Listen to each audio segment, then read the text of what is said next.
Mesdames, Messieurs, bonjour. Dimanche, la politique se poursuit. Nous en sommes à l'hebdo des éditorialistes et nos invités sont d'ores et déjà en plateau. Je m'en vais vous présenter Kamaroudine Arekba. Bonjour. Bonjour François Xavier. Vous êtes directeur de publication du quotidien Révélateur du jour. Mehdi Sagbeoumko, bonjour. Bonjour chers confrères. Vous êtes journaliste presse écrite, chroniqueur indépendant. Et si tout va bien, Alassane Sanibio, directeur de la radio Sota de Malanville, devrait nous rejoindre d'un moment à un autre. Deux sujets au menu de nos échanges de ce matin. Ce décret portant réforme dans le secteur funéraire qui dicte quelques nouvelles règles en la matière.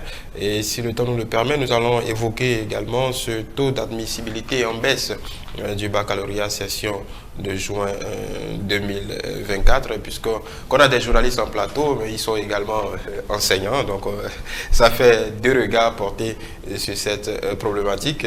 Mehdi Sagbeoumko, je m'en vais commencer par vous par rapport au premier sujet, réforme dans le secteur funéraire. Il y a des règles claires et des habitudes sociales certainement à changer. Ce dont tout le monde parle, ce sont ces maximum pour inhumer un corps. Alors, il le fallait pour ce décret. Merci bien, chers confrères, et bonjour aux téléspectateurs. Les 30 jours dont il est question sont prévus par un article du décret qui est désormais en vigueur et qui prévoit que désormais toute famille devant procéder à une inhumation doit le faire en temps limité. Et ce temps limité, c'est bien sûr le délai dont nous parlons, le délai de 30 jours. Là, il faut reconnaître qu'il s'agit d'une innovation, parce que nous sommes tous conscients de ce que par le passé, chacun va à son rythme. Chacun va à son rythme, si bien que des corps passaient pratiquement toute une année, voire des années, dans les tiroirs de la morgue avant d'être inhumés. Parfois même abandonnés. Parfois même abandonnés. Mais aujourd'hui, avec cette nouvelle règle, il faut naturellement s'attendre à ce que des habitudes soient bousculées. Et peut-être que pour le début, la société aura du mal à prendre le pli, mais avec le temps, ça finira certainement par s'imposer. Ça finira par s'imposer. Et pourquoi je dis que la société aura du mal à prendre le pli? Parce que c'est un principe auquel on n'était pas habitué. Or, nous savons que dans notre pays, en matière d'organisation d'obsèques ou de funérailles, c'est tout un protocole qui est mis en place, et parfois, pour trouver même le consensus sur la date d'inhumation, il y a des familles qui vont même au-delà d'un mois, 2 mois, selon les enjeux et les défis liés à chaque famille. Supposons qu'il s'agit d'une famille, par exemple, d'un défunt qui a des enfants à l'étranger et que des enfants doivent descendre, ou bien, parfois il y a des conflits internes sur le lieu d'inhumation, ainsi de suite. Donc, de réunion de crise en réunion de crise, avant de trouver un point d'entente, un terrain d'entente, c'est que ça prend du temps. Mais nous devons comprendre désormais que du moment où l'État a donné un impératif de 30 jours, c'est qu'il faut désormais aller à l'essentiel. C'est-à-dire que dès que le décès est annoncé, chacun doit se mettre dans la tête qu'il n'y a plus de temps à perdre et de mettre de côté les questions susceptibles de créer la division, de vite s'entendre, parce que la question des 30 jours implique également de nouvelles obligations contenues dans le décret. Et là, je fais allusion à l'article 35, dont un extrait dit, citation, « Tout retrait de dépouille mortelle pour motif d'inhumation est subordonné à la présentation d'un permis d'inhumer. » Donc, or, le permis d'inhumer, c'est une nouvelle pièce. Ça n'existait pas et qui vient d'être instauré. Donc, c'est toujours dans ce délai de 30 jours qu'il faut accomplir les formalités, les diligences nécessaires pour obtenir cette pièce auprès de la mairie, qui doit être signé du secrétaire exécutif.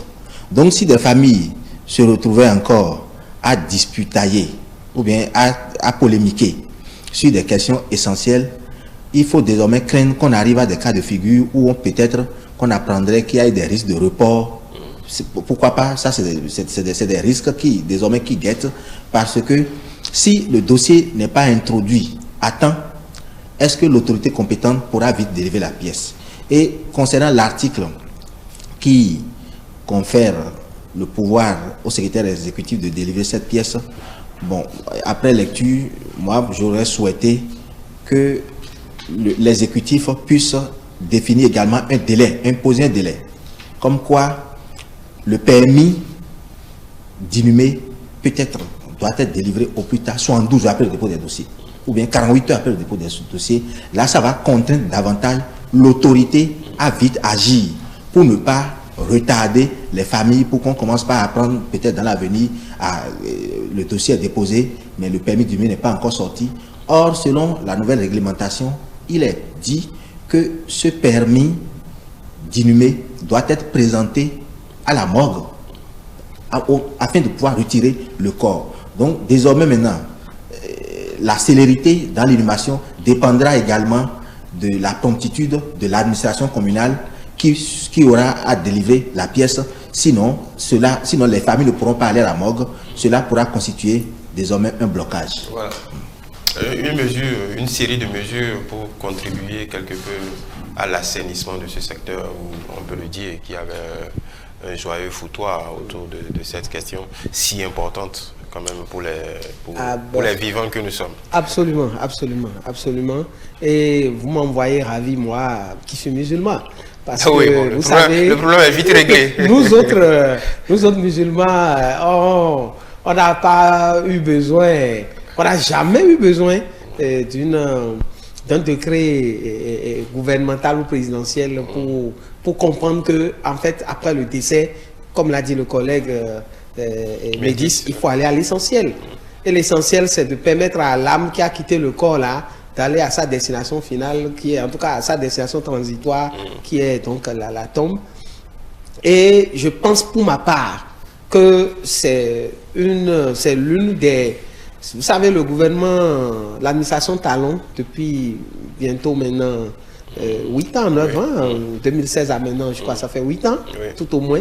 Depuis 8 ans, l'administration Talon a fait des choses formidables. On peut aimer ou ne pas aimer le régime en place, mais il y a des initiatives, des réformes qui sont d'une telle justesse. Celle-là, par exemple, elle est formidable. Parce qu'il y avait une vraie pagaille autour. Les litiges, les questions de... il faut que la date puisse sier à tout le monde. Tout ça, je pense qu'il faut aller à l'essentiel. Et je n'ai pas, malheureusement, moi je n'ai pas encore eu le décret en main.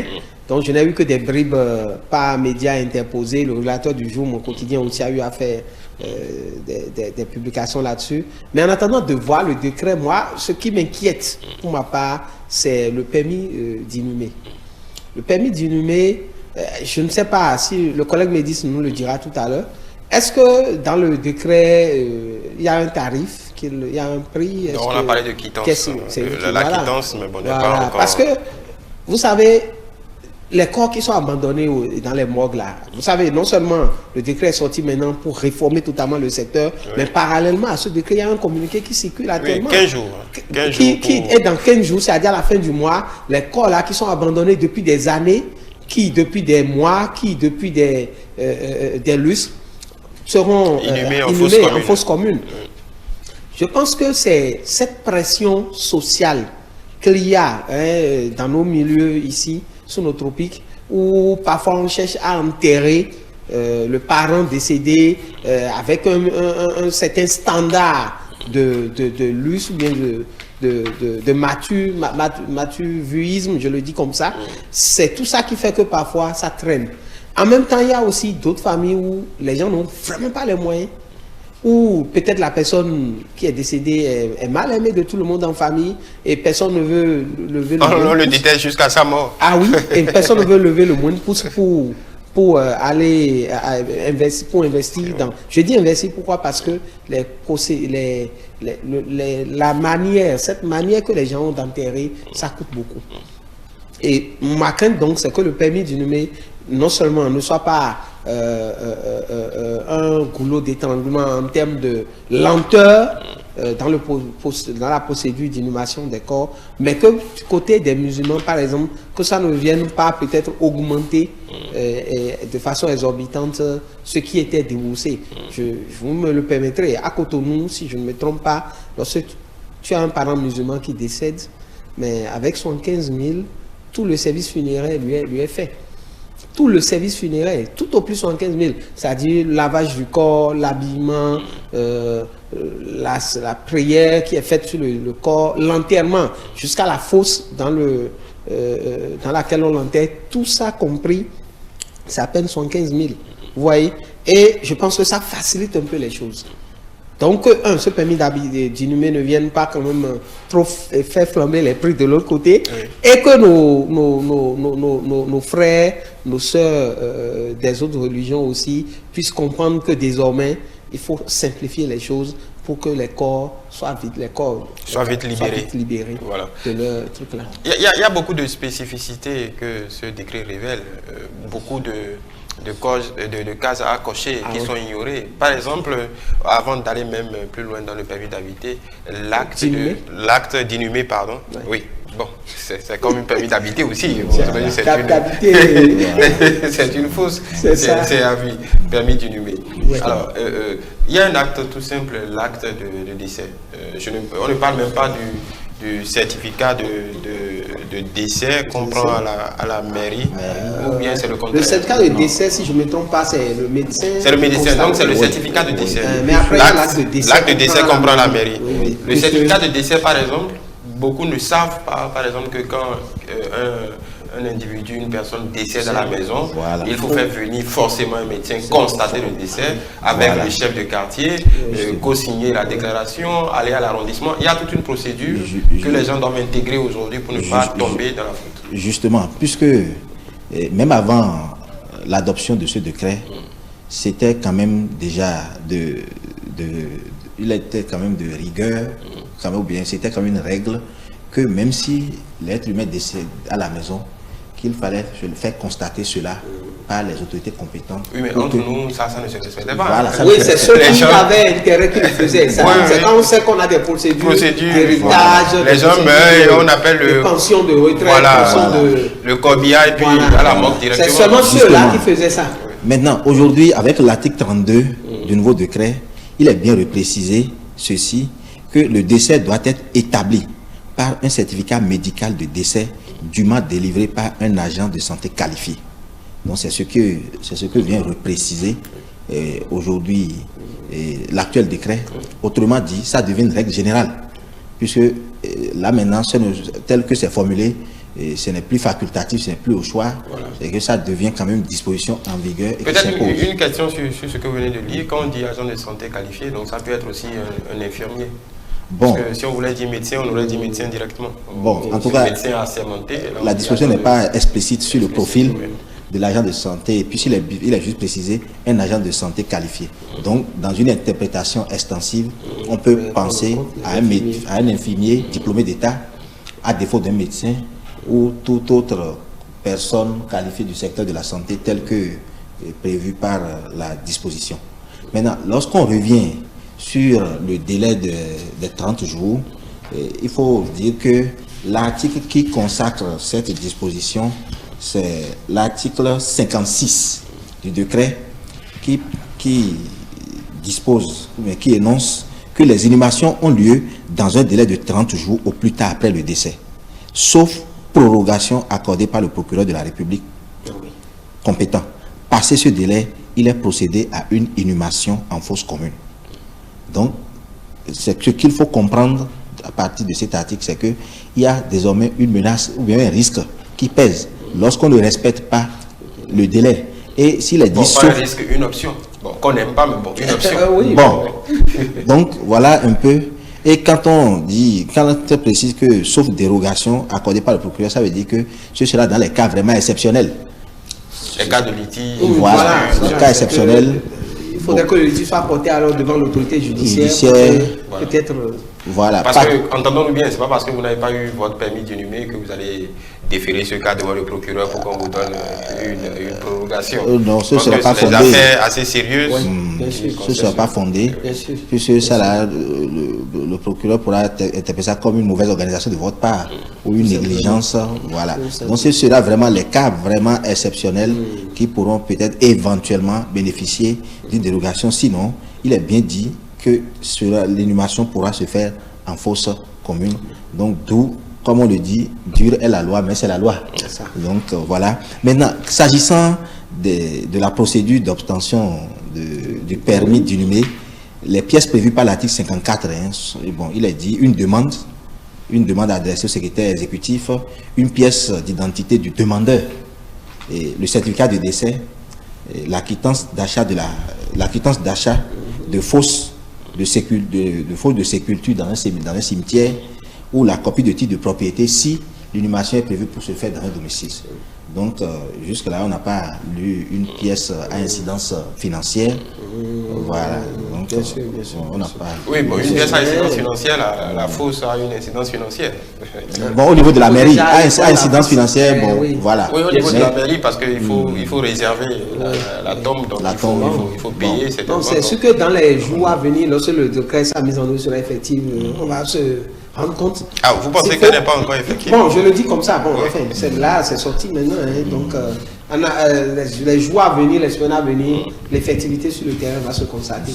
Voilà. Et là, on aura le temps de savoir si il y a peut-être un petit montant à payer en plus des pièces là. Voilà. Parce que parmi les pièces, effectivement, il y en a qui sont déjà qui ont un coût. Le certificat de décès que tout le monde ne se faisait pas établir va devoir être fait maintenant. Voilà. Après, il y a l'achat de la tombe avant de venir vers la mairie. Donc, bon, voilà. Donc, avec tous ces éléments, cela pourra désormais alourdir davantage les budgets, peut-être des familles. Oui, bon, en parlant de quittance, ce n'est pas... mais je suis sûr quand même pour ma part que ce ne serait pas exorbitant. Ce ne serait pas exorbitant. De toute façon, c'est un appel que nous lançons déjà aux autorités des mairies. Parce que peut-être que le décret a fait exprès de ne pas préciser un montant à ce niveau. Pour laisser la latitude. Les réalités de chaque territoire. Et donc que les montants soient quand même abordables, un petit 2000, un petit 5000 maximum. De façon forfaitaire. Voilà, ça va être bon. Donc, voilà, par rapport à ces dispositions, il y a toujours l'application, puisque, comme vous l'avez dit, quand on regarde ce décret, il y a quand même beaucoup d'innovations dans la tenue des registres pour les entrées et les sorties dans les morgues, même dans la gestion des morgues, le traitement des cadavres, par exemple. Il y a un décret qui dit qu'on ne doit pas y toucher avant les 4 heures révolues. On est même allé jusqu'à parler de cette molécule ou cette substance de l'injection de formol. Bon, après, donc, on peut dire que le décret est allé vraiment loin dans l'encadrement un peu de ce métier. Maintenant, comme d'habitude, il faudra le faire respecter. Justement, après lecture, on arrive vraiment à comprendre que c'est un décret qui a été vraiment très pointu sur les questions liées au secteur funéraire dans notre pays. Parce que, bon, il y a un article qui prévoit que désormais, les pompes funèbres doivent mentionner leur numéro d'agrément sur leur enseigne, bon, ce qui n'était pas une réalité. Bon, et puis les autres aspects évoqués par le confrère Xavier nous montre tout à l'heure, la question des 4 heures. Et puis, bon, de mon point de vue, le délai des 4 heures me paraît pertinent. Parce qu'avant d'engager tout traitement d'injection à la dépouille, d'attendre 4 heures pour limiter les risques peut-être d'inhumer des vivants. Peut-être que c'est... bon, ça peut arriver. Voilà, donc voilà, c'est que le cœur reparte. Voilà, que le cœur reparte, bien peut-être qu'il y a eu un petit problème, même à l'aise, après l'individu peut se reprendre. Mais si aussitôt, on commence par dire, bon, dès qu'il est venu, il faut lui injecter les produits, donc c'est désormais un vivant qui est pris pour un cadavre. Maintenant, l'autre point que je trouve pertinent, quoi qu'on dise, le délai des 30 jours a le mérite de contribuer à régler un problème, le problème de surpeuplement, ou bien des morgues.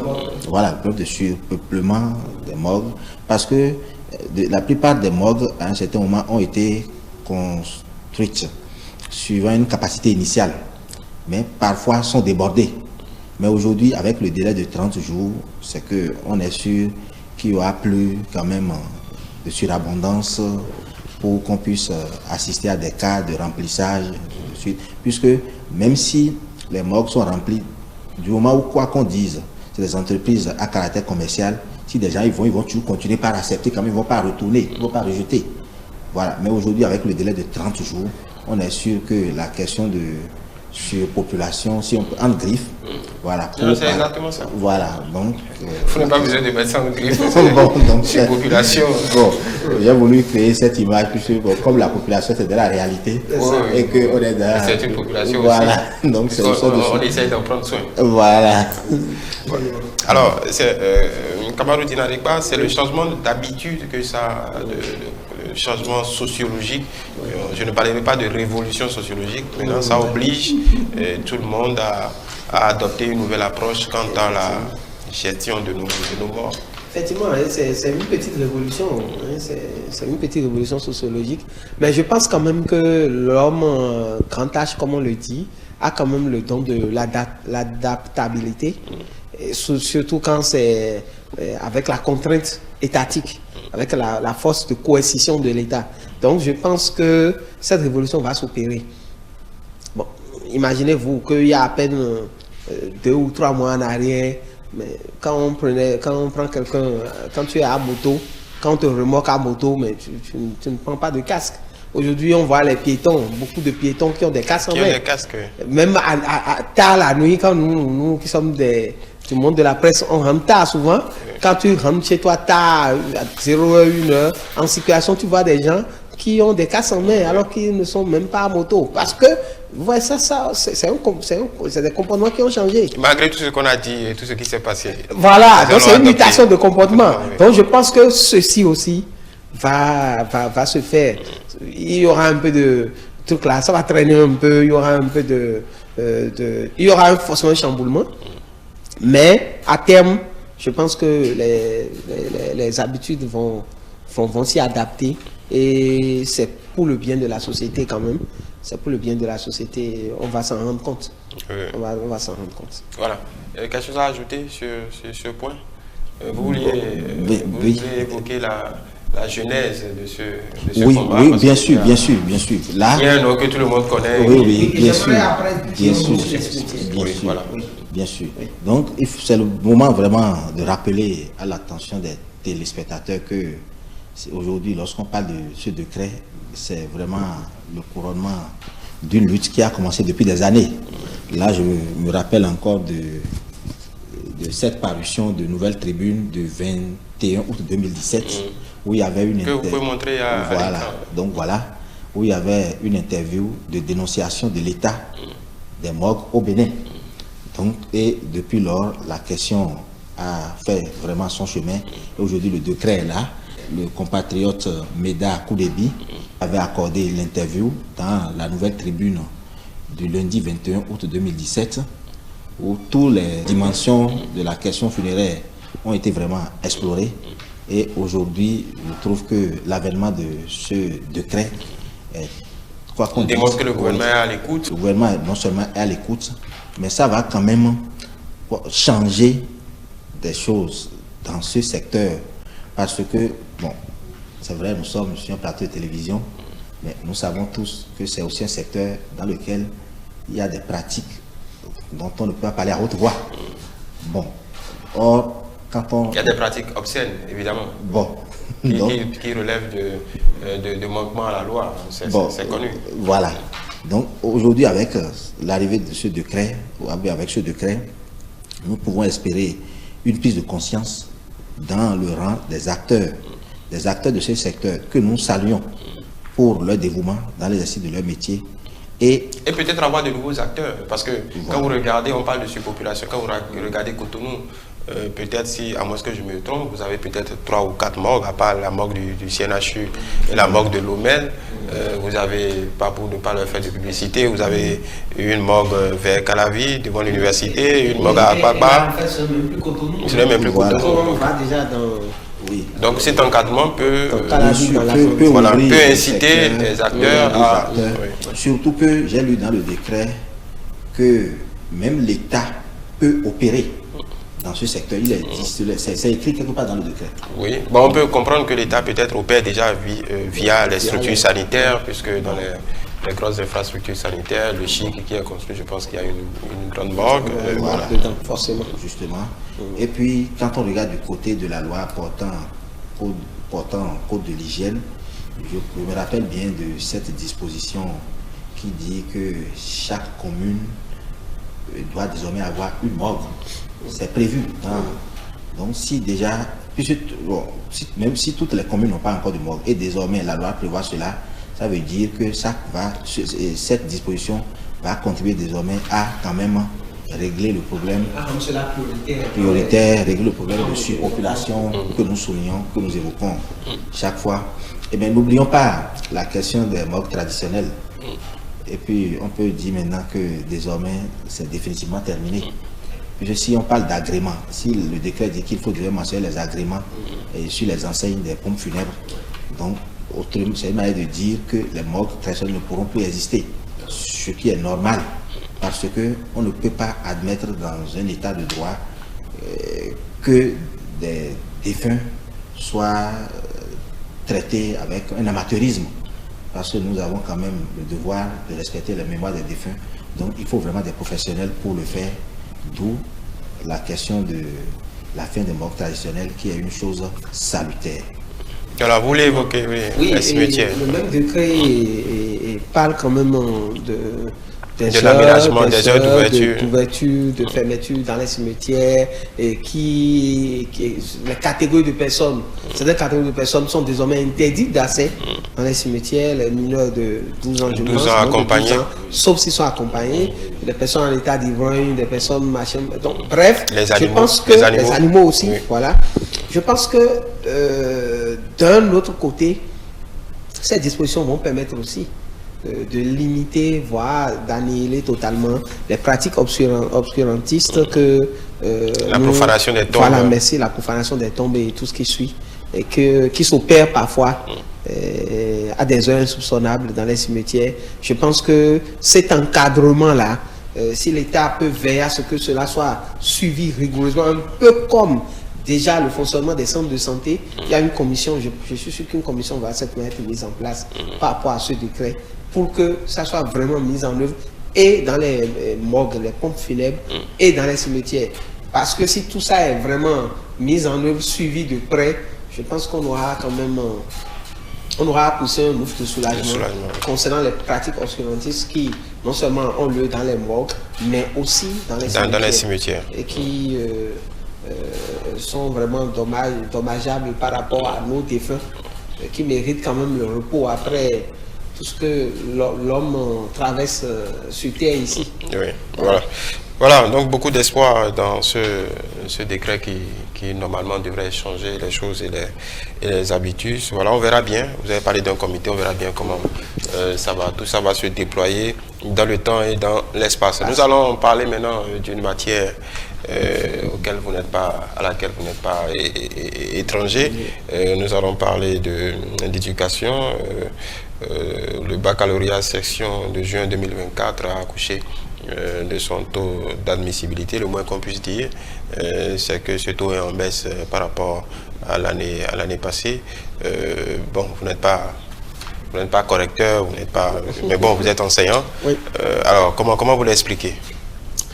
Je pense que cette année, le taux d'admissibilité au plan national est de 56%, oui, 56%, oui. Contre 63-64 l'année dernière. Excusez. Oui. Donc il y a une baisse, effectivement, du taux. On a une baisse de 8 points. Est-ce à dire que c'est comment je vais dire ça? Est-ce que c'est une régression par rapport aux réformes sanitaires qui ont été mises en œuvre dans le secteur de l'éducation et qui font que quand même l'année scolaire, l'année académique se déroule en toute accalmie. L'expérimenté et directeur de l'office du bac, le professeur Afon da Silva, quand même, avec toute son équipe, tout ce qui est mis en œuvre là-bas, en collaboration avec les deux ministères, enseignement secondaire, enseignement supérieur, est-ce à dire que à ce niveau, est-ce une régression par rapport à ce système-là, ou est-ce plutôt une régression par rapport à nos apprenants? Je pense, pour le fait que je connais quand même un peu le milieu, et que j'y interviens depuis quand même une vingtaine d'années, je pense quand même que c'est plutôt du côté des apprenants qu'il faut aller regarder. Oui. Il faut aller regarder au niveau des apprenants et certainement se rendre compte que les efforts des autres maillons de la chaîne, ces efforts n'ont pas été peut-être bien valorisés au niveau de nos apprenants. Et pourtant, il y a quand même des séries où les scores se sont améliorés. La série C, par exemple. Oui, la série C, certaines séries techniques comme F3, F4, où quand même c'est allé à près de 90%. Donc, bon, c'est des choses qui arrivent. Parfois, il y a des hauts, parfois, il y a des bas. Mais je pense que dans l'ensemble, ça peut aller. Ça peut aller. Dans l'ensemble, ça peut aller. Vous êtes d'accord? Bon. Lorsqu'on regarde le taux national qui fait plus de 56%, on peut dire qu'on est au-delà de la moyenne, mais en psychopédagogie, c'est qu'il faut toujours rechercher la performance, chercher à mieux faire. Donc, et c'est ça qui fait beaucoup plus l'efficacité de la mission de l'enseignant.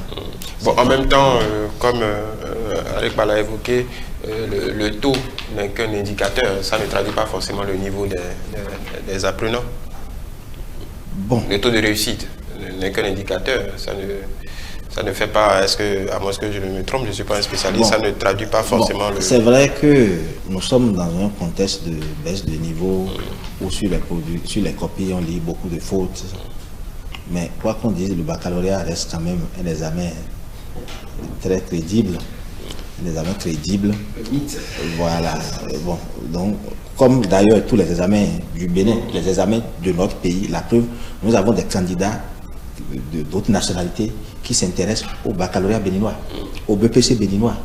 Donc, dans les classes, il y a des étrangers qui viennent, des enfants d'autres nationalités qui viennent suivre pour avoir ces parchemins du pays, le BPC béninois, le baccalauréat béninois.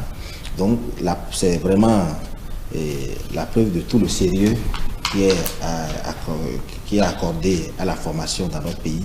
Maintenant, concernant la question de la baisse du taux, je suis d'accord avec mon confrère qu'il faut beaucoup plus regarder du côté des apprenants pour voir ce qui n'a pas marché. Mais il faut faire observer qu'en série A2, dans la série A2 cette année, c'est que le taux n'est pas vraiment si consistant. Or, dans cette option, dans cette série, la matière fondamentale, c'est l'histoire et géographie, qui fait coefficient 5. Or, l'histoire et géographie, c'est beaucoup plus une leçon, la culture générale, les recherches. Donc, à un certain moment, si les candidats ne s'investissent pas suffisamment dans cette discipline et que le taux n'est pas bon dans cette série où il y a trop de candidats, ça peut impacter le taux national, puisque la série A2 fait partie des séries qui drainent du monde. Fait partie des séries qui drainent vraiment du monde dans l'enseignement général et même pour tout le baccalauréat. Or, pour cette année, c'est que le taux n'est pas si reluisant. Donc là, c'est d'appeler, d'abord, il faut féliciter les admissibles et d'exprimer les encouragements à ceux qui ont été déclarés refusés en disant que ce n'est qu'une victoire reportée. Ce n'est qu'une victoire reportée parce qu'il y a des candidats qui, peut-être parce qu'ils ont connu l'échec, se remettent en cause l'année prochaine, ça leur marche brillamment. Donc, d'où la question du choix de la série.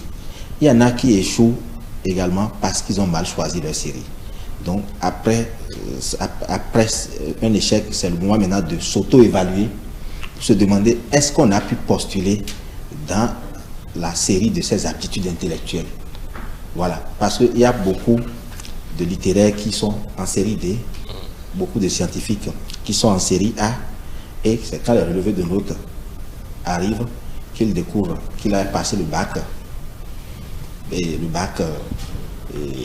D avec sans avoir la moyenne dans les matières fondamentales, ni sans avoir la moyenne en mathématiques, en SVT, en PCT, mais dans les matières littéraires, il y a eu de moyenne et même parfois avec 15 en français.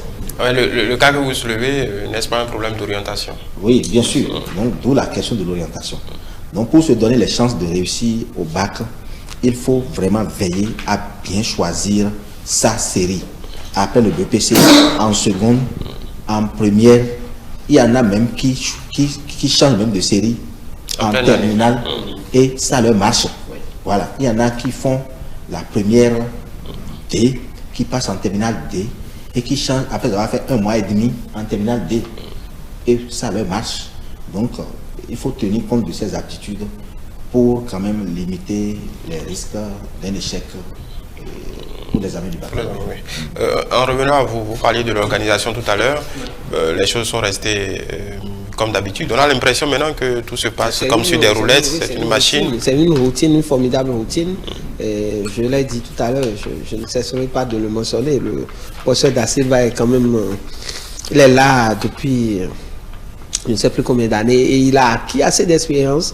Et l'examen du baccalauréat au Bénin il est venu valoriser davantage l'examen du baccalauréat au Bénin. Et vous avez vu que quand la rupture s'est installée, il y a eu un vent de balayage, mais il n'a pas été balayé. Au contraire, la direction de l'office du bac a été impliquée dans l'organisation même des concours professionnels pour recruter dans la fonction publique, puisqu'il y a une machine là qui déroule, quoi, une machine qui déroule avec maestria. Et voilà, donc il faut saluer quand même l'organisation, toute l'équipe de la DOB pour le travail qui est fait chaque année. Et on a de moins en moins de polémiques aussi par rapport au choix des enseignants pour les travaux de correction, les travaux de surveillance déjà, parce que là encore il y a une autre réforme, la réforme de la plateforme EducMaster, qui fait aussi que le choix même des enseignants pour tout ça là est informatisé, c'est digitalisé et en tout cas tout se passe limpide. Voilà, tout se passe de manière plus intéressante, ouais. Et c'est heureux. Il reste à nos apprenants à continuer à se donner davantage à leur cahier, être moins sur les réseaux sociaux et puis voilà, ça va aller, s'auto-évaluer effectivement, revoir ses choix de filière, de série et puis voilà. Un satisfait pour l'organisation aussi. Bon, même si c'est pas encore fini, il reste la partie orale. Voilà, les épreuves sportives et les épreuves orales. Mais je crois qu'à l'étape actuelle, on peut exprimer vraiment un satisfait pour la qualité de l'organisation dont fait chaque fois l'actuelle équipe de la direction générale de l'office du bac, dirigée par le professeur Alphonse Da Silva, dont la compétence et l'expertise sont d'une évidence indéniable. Une évidence indéniable, si bien qu'aujourd'hui, le bac béninois est reconnu comme une référence de la sous-région et le directeur de l'office du baccalauréat du Bénin est très impliqué dans les questions du bac de l'UEMOA. Du bac de l'UEMOA, compte tenu du savoir-faire dont le Bénin fait preuve. Donc, il est souhaitable que les choses continuent de la sorte et également les cadres qui sont dans cette structure qui continuent à faire preuve de leur professionnalisme habituel pour que le bac béninois soit davantage respecté et célébré à l'étranger comme nous l'observons.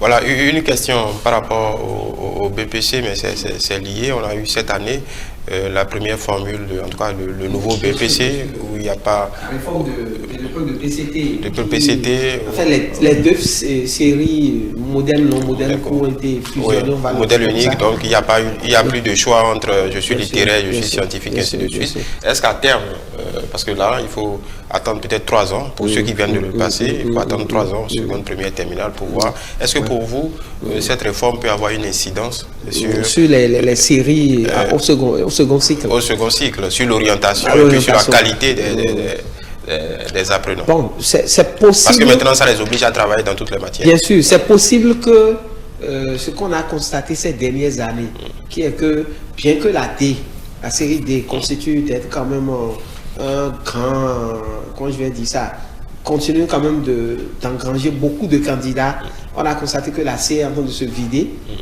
La D se vide, mais c'est pas encore à la même ampleur que la C. Du coup, les séries littéraires comme la A2 et la B sont bondées de monde. Mais avec cette réforme qui était hésitante, parce que c'est le ministre, c'est pas le ministre actuel, l'actuel ministre de l'éducation, en fait, de l'enseignement secondaire, c'est pas lui qui avait initié. Je crois que c'est le ministre Maouyon Kapo qui avait initié la réforme, et depuis plusieurs années, en 4e, il n'y avait plus ML, MC. Mais à chaque fois qu'il y a BPC, on disait encore non, ils n'ont qu'à composer séparément. Et puis finalement, cette année, c'est fini avec ça. Donc peut-être que effectivement, on aura plus de gens qui iront vers la D et la C. On va sentir ça certainement dans les années à venir. Puisque une fois qu'ils ont déjà fait les 2 matières, eux tous, jusqu'en 3e, il n'y aura plus de raison d'avoir peur. Voilà, certains auront moins peur peut-être, ou vont mieux se rendre compte qu'en fait, ils n'étaient pas si nuls en sciences et ils n'auront pas si peur. Parce que souvent, c'est très simple. Et nous-mêmes, les enseignants, on est obligés parfois d'orienter les enfants comme ça. Quand on voit les résultats à 4e, 3e, on se dit, bon, pour que ça, tu puisses vite en sortir, il vaut mieux aller en art. Parce que là, tu as PCT qui ne soit plus un souci pour toi. Il va te laisser la mathématique. Et la mathématique, en série littéraire, c'est pas comme en série scientifique. La maths fine. Voilà, rapidement, on le fait ce conseil-là. Mais maintenant, l'enfant même a le temps de voir réellement de quoi il est capable. Et avec l'aide des parents et des enseignants, voilà, il pourra... Vous êtes du même avis sur la finalité de cette réforme? Bien sûr, je suis d'accord, et parce que je dois rappeler que cette réforme avait été annoncée par le ministre Kapo Maouyon, mais finalisée par le ministre Yves Poirot-Chabi, qui est signataire de l'arrêté. Et c'est sous le ministre Yves Poirot-Chabi que la première édition de BEPC modernisée, rénovée, s'est réalisée avec succès. Bon, et le taux de réussite est même vraiment bon. Le taux est bon.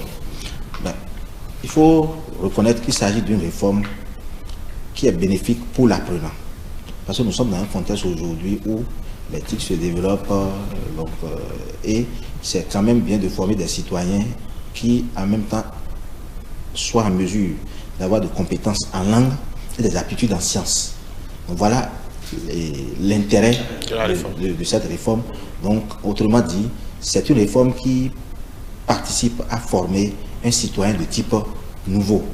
Au lieu d'avoir des candidats au BPC purement scientifiques, purement littéraires, et à la longue, selon l'ancienne formule, il y en avait qui se retrouvaient en difficulté au second cycle, en difficulté au second cycle. Mais aujourd'hui, ce n'est plus possible. Voilà encore le deuxième avantage, ou le second avantage que présente cette réforme pour l'élève. Parce qu'il y en avait qui obtenaient le BEPC moderne court, qui s'inscrivait en seconde D, première D, et après se retrouvant en difficulté en mathématiques et prenant conscience maintenant de leurs aptitudes en français, philosophie, ils décident maintenant de se réorienter, autrement dit, de changer de série. Oh, ils n'ont jamais fait les langues. Ils n'ont jamais fait les langues. Et là, ça devient maintenant un autre baptême de feu. Mais aujourd'hui, maintenant, avec les prérequis de la 4e, la 3e, et ensuite, ça facilitera les orientations pour le candidat du second cycle à tout moment. Même en terminale, s'il décide d'aller s'inscrire en série A2 ou en B et choisit d'avoir l'espagnol comme première langue, ou bien deuxième langue, ou l'allemand, c'est que ce ne sera plus comme une nouvelle discipline qu'il va apprendre. Mais est-ce que tout ça, pour finir sur ce sujet, est-ce que ce n'est pas en profitant de cette réforme pour, dans la pratique enseignante, même d'en finir avec l'intérêt scientifique, parce qu'au final, est-ce qu'il y a des cerveaux littéraires et des cerveaux scientifiques? Est-ce qu'on ne gagnerait pas, la collectivité dans son ensemble ne gagnerait pas simplement à former des enfants et des hommes et des femmes, quand bien même ils sont peut-être attirés par telle aptitude, telle compétence ou telle autre, dans toutes les matières, de leur donner... Bon, je pense qu'il y a intérêt à ce que les gens puissent quand même avoir des prérequis tout au moins en sciences comme en tout cas. Et je pense que c'est ça qui est fait déjà par rapport au premier cycle. Oui. Donc tout au moins en quatrième, troisième, tout le monde reçoit les mêmes connaissances. Mais à un moment donné, dans l'acquisition du savoir, il faut forcément se spécialiser. Voilà pourquoi moi, personnellement, je ne pense pas qu'il serait utile, par exemple, de dire après du second cycle, qu'on va peut-être encore revoir l'organisation des séries, tout ça. Non, je pense qu'il faut laisser les séries telles quelles et permettre à ceux qui veulent de se spécialiser. Voilà. Oui, parce que cette réforme pour le BPC, c'est bon. Mais les séries pour le second cycle, qu'elles soient maintenues telles que cela est. Parce que pour les études supérieures, il faut que l'étudiant parte déjà sur des bases d'une pré-spécialisation depuis le secondaire. Bon, et un étudiant qui a le bac C, qui ambitionne de devenir professeur de mathématiques, professeur certifié de mathématiques, avec un bac C ou ingénieur. Oui. Voilà, ça lui facilite beaucoup plus le cursus si on disait que tout le monde désormais fera tronc commun comme au BPC. Donc, et pour le baccalauréat, les séries telles que réparties, oui, c'est déjà bon. Parce que ça permet déjà la pré-spécialisation de l'étudiant pour une orientation future. Oui, mais en même temps, un bac C, être bon en langue et en philosophie, par exemple, n'est pas de trop. Bon, pour un ingénieur, pour un scientifique. D'accord, mais celui qui a le bac C, par exemple, ne peut pas ambitionner de devenir, par exemple, professeur d'espagnol, professeur d'allemand, puisqu'il n'a jamais suivi un cours d'allemand ou un cours d'espagnol. Donc voilà un peu la limite. Or, bon, si vous prenez quelqu'un, par exemple, qui a fait le bac A1, bac A2, pour avoir suivi des cours de langue vivante, il peut ambitionner de devenir interprète. Oui. Voilà. Or, celui qui a fait le bac C, même s'il deviendrait interprète, ce serait en anglais, mais pas en espagnol ni en allemand, puisqu'il n'a jamais suivi cet enseignement au collège. Oui, mais bon. Voilà. La nouvelle génération de BPC, voilà. de lauréats BPC qu'on amène. Voilà. Nous avons fini sur ce sujet. Il nous reste quelques minutes. Avoir votre avis rapidement en une prise de parole chacun sur cette actualité, parce que on ne peut pas ne pas en parler. Ces nouvelles accusations du Burkina Faso qui embauche la même trompette que les Nigériens. Votre avis sur la question? Bon, moi, je pense que ce qui m'a le plus marqué, c'est l'automatisme de la réplique du porte-parole du gouvernement. C'est vrai, ça commence à faire un peu trop, parce que c'était le Niger, on n'a même pas fini. Et là, c'est le Burkina, ça commence à devenir récurrent. Et je pense que les autorités béninoises ont intérêt à quand même communiquer au maximum par rapport à ça et lever les points de malcompréhension avec nos voisins. On ne pourra pas se passer, on ne peut pas devenir un peuple austère. Eux-mêmes ne gagneraient pas à le devenir, même si nous en avons la prétention, apparemment. Aucun peuple dans l'espace moi, ceux de Hao ne gagneraient à devenir austère. Donc, il faudrait qu'il y ait la collaboration, qu'il y ait les échanges pour se rassurer de part et d'autre et lever ces points d'incompréhension. Voilà. Bon, c'est d'exhorter les autorités des pays voisins, des pays limitrophes, à cultiver les relations de bon voisinage. Parce que, quoi qu'on dise, c'est vrai, nous sommes des États souverains, mais les citoyens des divers pays sont sur d'autres territoires proches. Donc, c'est bien qu'il faut quand même que le dialogue évolue entre les décideurs politiques pour que les choses puissent vraiment revenir comme par le passé, les choses reviennent en ordre et qu'il y ait moins de suspicion, moins de procès d'intention et puis que tout aille bien parce que nos pays limitrophes et nous sommes des frères. Voilà. Voilà, merci Mehdi Sagbé-Oukor. Je rappelle que vous êtes journaliste presse écrite et chroniqueur indépendant. Merci à vous. Kamaroudine Arekba, directeur de publication du Révélateur du jour, merci. J'évoquais tout à l'heure pour les téléspectateurs que vous étiez enseignant également. Quelle est votre quelle matière dispensez-vous? Bon, je fais les mathématiques, je fais le droit et j'enseigne aussi le théâtre. Ah, il y a beaucoup de cordes à son arc. Moi, je donne des cours de français. Des cours de français. Voilà. Donc, pour que la présentation soit complète. Merci à vous, merci de nous avoir accordé du temps, à nous et à nos téléspectateurs. On se retrouve peut-être très bientôt si dès que votre agenda le permettra. Donc, voilà. Mesdames et messieurs, nous allons finir avec l'hebdo de ce dimanche 14 juillet 2024. Malheureusement, Alassane Salibio, directeur de la radio Sota de Malanville, n'a pas pu nous rejoindre. Ce serait que partie remise. Dimanche, ces politiques se poursuit.